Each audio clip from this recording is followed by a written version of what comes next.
verses 4 to 35, if you wanted to draw a little line there, all of that has to do with 70 AD, with the destruction of the city of Jerusalem and with the destruction of the temple. And again, I'm not going to talk about full preterism anymore since I think it's heretical. I don't really want to even talk about it, but partial preterism. Now here's, I got this from R.C. Sproul's book, The Last Days According to Jesus. You can see there, page 170. He gives this as kind of his outline of the partial preterist view, and that's what he is. So I take it directly from him. He says that partial preterism, they believe in you'll notice I've got the AD 70 side and the things that are still future. They believe in AD 70 that there was a coming, or parousia, it's the Greek word, parousia, for coming. There was a coming of Christ, but still future there will be the coming of Christ. So they actually believe in two comings of Christ. That He came in AD 70 in judgment upon Jerusalem, upon Israel, but that He's going to literally come again. Now I always find it interesting because one of the things that partial preterists, all preterists, lay into futurists like myself who are pre-trib, they say if you hold to a pre-tribulation rapture, we believe that Jesus is going to come rapture the church before the tribulation and then come back at His second coming to judge. They always get on us because they say, well, you're teaching two second comings of Christ. And actually, I don't think it's two second comings. I think it's two phases of His coming.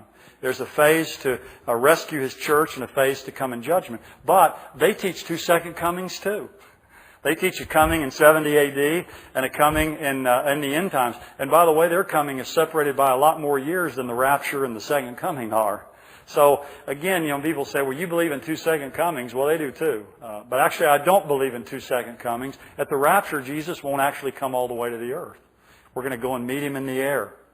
And actually, if you want a beautiful way to picture this, I think the rapture is the final post-resurrection appearance of Jesus.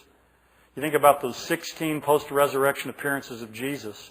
The last one being to John on the island of Patmos. They were all just to his own.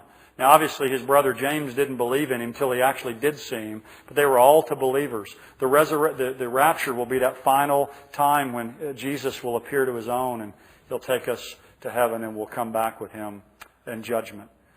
But anyway, in AD 70, they believe that it was a day of the Lord, but ultimately we'll have the day of the Lord. And then they believe that still future is the resurrection of the dead and the rapture of the living. And they believe AD 70 was a judgment, but still future will be the final judgment.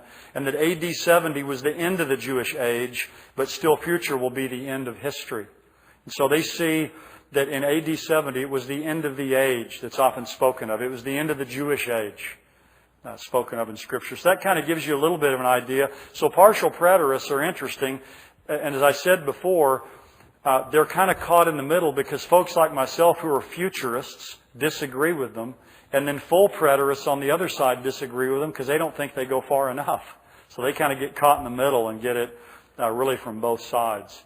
But they believe that Jesus came in 70 AD in judgment through the Roman army. And that was a coming of Jesus. And that most of the statements about the coming of Jesus in the New Testament refer to that event. And now the partial preterist view of Matthew 24 is, again, just to kind of give the basic